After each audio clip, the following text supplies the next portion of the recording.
ETF index mutual funds నేర్చుకుని stock మార్కెట్లో రాణించాలనుకుంటున్నారా? వెంటనే ఈ నెంబర్కి కాల్ చేయండి. నమస్తే, వెల్కమ్ టు సుమన్ టీవీ. ప్రస్తుతం మనతో పాటు ఉన్నారు పబ్లిక్ స్పీకర్ రజనీ రామ గారు. మేడంతో మాట్లాడదాం. నమస్తే మ్యామ్. నమస్తే Naveena. Ma'am, housewife, working women, మామూలుగా అసలు ఇప్పుడు ఇద్దరిని కేటగిరీస్ని తీసుకుంటే హౌస్ వైఫ్ని చేసుకుంటే లాభాలేంటి, నష్టాలేంటి, అదే వర్కింగ్ ఉమెన్ చేసుకుంటే లాభాలేంటి, నష్టాలేంటి అనే దాని మీద మాట్లాడుకుందాం మేడం. చాలామంది అనుకుంటారు కదా, పెళ్లి చేసుకోవాలన్నప్పుడు నేను వర్కింగ్ ఉమెన్ చేసుకుంటే నాకు 2 ఇన్కమ్స్ వస్తాయి కదా, నా లైఫ్ బాగుంటుంది, రేపు పిల్లల్ని మంచి చదివించుకోవచ్చు, అన్నీ బాగుంటాయి అనుకుంటారు. అంతవరకు ఓకే, దానివల్ల ఏమైనా నష్టాలు ఉంటాయా?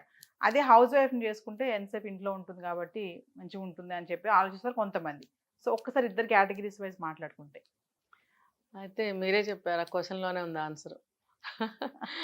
అంటే సూక్ష్మంలో మోక్షం అలాగా ఉంటాయి కొన్ని విషయాలు. అయితే హౌస్ వైఫ్ అంటే ఒక మంచి క్లాస్ పెట్టడం మర్చిపోయారు మీరు.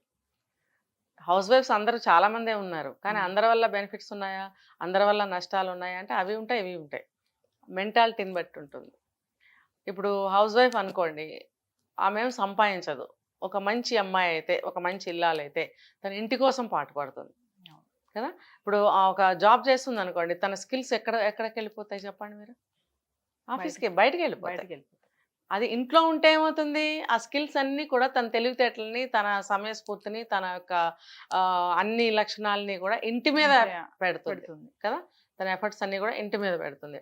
ఇల్లు ఎలాగా మంచిగా డెకరేట్ చేసుకోవాలి, నీట్గా. డెకరేషన్ అంటే నా ఉద్దేశంలో ఊరికే అలా అని కాదు, ఇల్లుని నీట్గా ఎలా పెట్టుకోవాలి. ఒక్కొక్కళ్ళ ఇంటికి వెళ్తే చూడండి ఎంత ప్లెజెంట్గా పాజిటివ్ వైబ్రేషన్స్ వస్తాయి మనకి. అబ్బా చాలా హాయిగా ఉంది అని అనిపిస్తుంది. ఒక్కొక్కళ్ళ ఇంటికి వెళ్తే బాబా ఏంటి ఇలా ఉంది గందరగోళంగా, త్వరగా పని ముగించుకెళ్ళిపోదాం పదండి అని మనం అనుకుంటాం. చాలా సందర్భాలు మనకి ఎదురవుతూ ఉంటాయి అలాంటివి.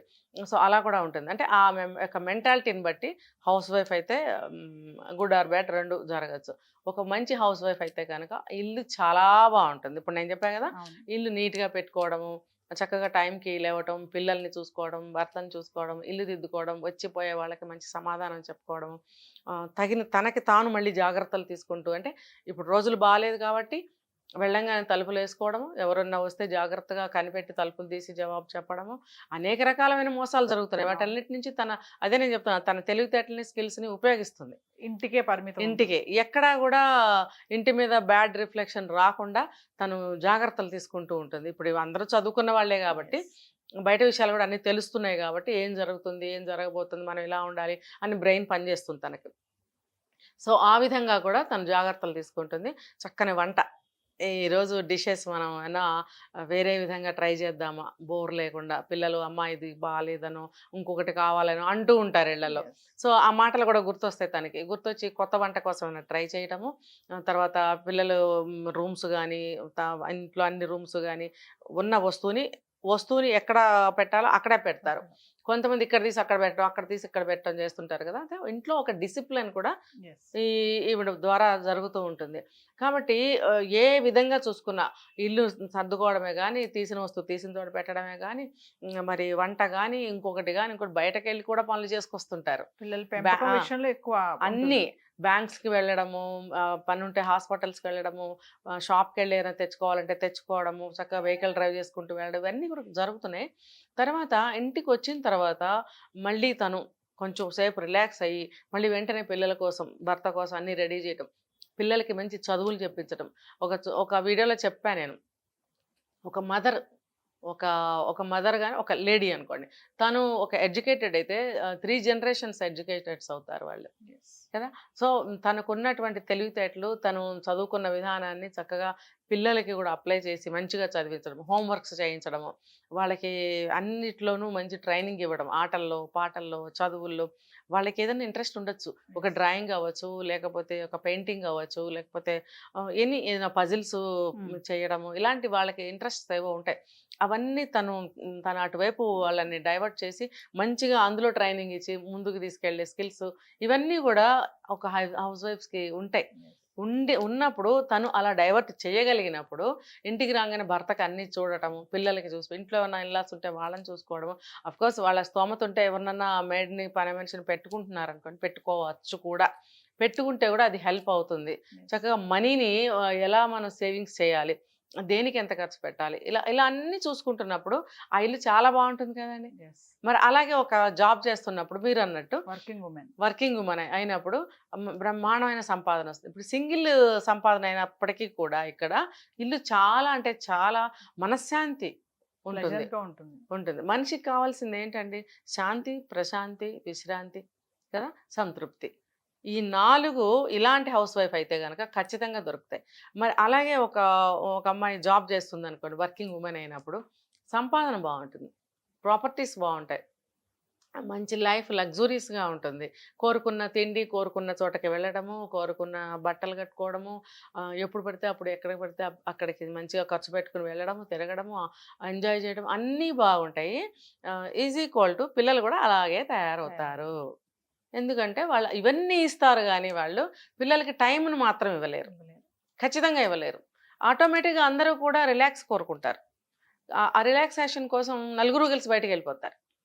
అందరం కలిసి తిరుగుతున్నాం, కలిసి ఎంజాయ్ చేస్తున్నాం అనుకుంటున్నారే కానీ ఏదో మిస్ అవుతుంది అనేది వాళ్ళకి అర్థం కాదు. ఎప్పుడు అర్థమవుతుందంటే సడన్గా వాళ్ళ పాప బాబా సూసైడ్ చేసుకున్నప్పుడు, లేకపోతే ఫ్యామిలీలో ఎవరన్నా ఒకళ్ళు సూసైడ్ చేసుకోవడము, లేకపోతే గబుక్కున ఏదన్నా అనుకోనిది ఏదైనా జరిగినప్పుడు వాళ్ళు భూమి మీద నిలబడతారు. అప్పుడు ఏం చేయడానికి ఉంటుంది చెప్పండి? కాబట్టి వర్కింగ్ ఉమెన్ అయినా కూడా నేను ఇచ్చే సజెషన్ ఏంటంటే, మీకు సంపాదిస్తున్నారు బాగానే ఉంది, ఒక పార్ట్ ఆఫ్ ఒక టైంని మీరు ఇంటికి కేటాయించగలగాలి. పిల్లలు ఏం చేస్తున్నారు అనేది కనుక్కోగలగాలి. పిల్లలకి గైడెన్స్ ఇస్తూ ఉండాలి, పిల్లలకి మీరు టైం ఇవ్వాలి, పిల్లలకి మీ యొక్క లవ్ అండ్ ఎఫెక్షన్ ఇస్తూ ఉండాలి. ఇవన్నీ వర్కింగ్ ఉమెన్ ఇవ్వలేకపోతారు. ఇవ్వలేకపోబట్టి సంపాదన బాగున్నా, ప్రాపర్టీస్ బాగున్నా ఇవన్నీ లోపిస్తాయి. ఒక డిసిప్లిన్ అయితే ఖచ్చితంగా ఉండదు. ఇల్లు నీట్నెస్ అయితే అసలే ఉండదు. భార్యాభర్తల మధ్యన సరైన అవగాహన ఉండొచ్చు, ఉండకపోవచ్చు. మెజారిటీ ఎక్కువ ఉండదు.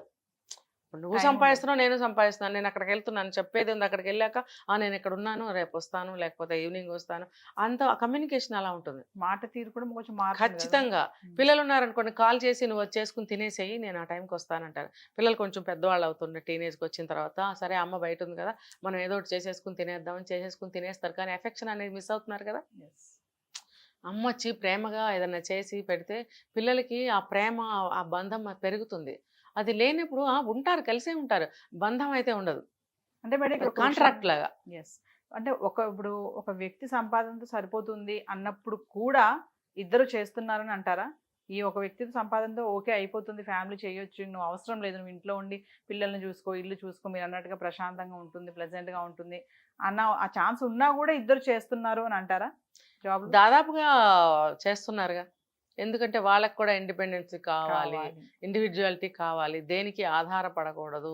ఇది ఒక పెద్ద మైనస్ అయిందండి, తప్పు. ఇది మగవాళ్ళు చేశారు చాలా మంది తప్పు. ఫ్రీడమ్ ఇచ్చారంటారా? ఆడవాళ్ళకి ఫ్రీడమ్ ఇవ్వకుండా చేశారు గతంలో.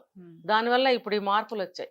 ఏంటంటే ఎంతో కొంత మనీ ఇచ్చి మెయింటైన్ చేయమనడము, కొంత లిటిల్ బిట్ ఇంత కొంచెం పాకెట్ మనీ ఇవ్వడము, తర్వాత ఇంట్లో కొంచెం ఫ్రీడమ్ వదలడము, తర్వాత ఒక ప్రతిదానికి కూడా నేనున్నాను అనే ధైర్యం ఇవ్వడం అనేది చేయలేదు ఒక జనరేషన్లో. అంటే పాస్ట్ అంతా అట్లానే జరిగింది. బట్ ఈ జస్ట్ బిఫోర్ జనరేషన్లో కూడా అలాగే జరిగాయి. కాబట్టి ఈ జనరేషన్లో అమ్మాయిలు 100% అమ్మాయిలు మేము మా కాళ్ళ మీద మేము నిలబడాలి, మా సంపాదన మేము సంపాదించుకోవాలి, డిపెండ్ అవ్వకూడదు అనుకుంటున్నారు. అక్కడ బాధ్యతను మర్చిపోతున్నారు, ఒక బ్యూటిఫుల్ లైఫ్ని మర్చిపోతున్నారు.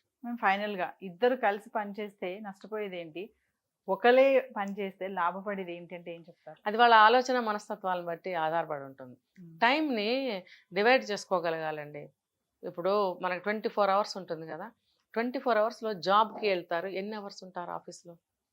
బిఫోర్ ఒక 1 అవర్, ఆఫ్టర్ 1 అవర్ జర్నీకి తీసేస్తే కూడా, అంటే ఆఫీస్కి దగ్గరగా ఇల్లు తీసుకుంటే మనకి ఇంకా టైం కలిసి వస్తుంది. లేదు మేము 2 అవర్స్ జర్నీ చేసి వెళ్ళాలి అనుకుంటే అది మీరు సరి చేసుకోవాల్సిన అవసరం ఎంతైనా ఉంది. ఒకవేళ మీరు సొంత ఇంట్లో ఉన్నా సరే, పోనీ టెంపరీగా పిల్లలు ఎదిగే వరకు కొంచెం రెంట్కి తీసుకోండి, ఇద్దరు జాబ్ చేస్తున్నారుగా. కొన్ని కంపెనీస్కి హెచ్ఆర్ఏ ఇస్తారు, అవునా? మరి ఆ హెచ్ఆర్ఏ ఇచ్చినప్పుడు ఆ అలవెన్సెస్ని ఉపయోగించుకొని అది రెంట్కి ఇచ్చుకొని మీరు ఇక్కడ ఉండొచ్చు. అన్ని మీకు టైం సరిపోతుంది, పిల్లల్ని త్వరగా ఇంటికి వెళ్ళి చూసుకోగలుగుతారు. అలాంటి ఆలోచనలు చేయకపోవడం వల్ల కూడా చాలా జరుగుతున్నాయి ఇక్కడ. అలాంటప్పుడు ఇద్దరు సంపాదించుకోవచ్చు ఇలాంటి అవకాశాలు చేసుకొని. ఎట్లా అంటే దగ్గరగా, ఆఫీస్కి దగ్గరగా, స్కూల్కి దగ్గరగా, ఇట్లా టైం అనేది చాలా మిగులుతుంది. సో 1 అవర్ ముందు 1 అవర్ వెనక కనుక మీరు తీసేస్తే మధ్యలో ఎన్ని అవర్స్ జాబ్ చేస్తున్నారో చూసుకుంటే ఇంటికి వచ్చేదాన్ని బట్టి మీరు ఇంటికి వచ్చిన తర్వాత కూడా ఎలా మనం ఫ్యామిలీ అంతా ఒక స్పెండ్ చేయాలి, ఒక మాట్లాడుకోవాలి కదా, ఫ్యామిలీ అంతా మాట్లాడుకోవాలి. అసలు మాటలు ఉండవు.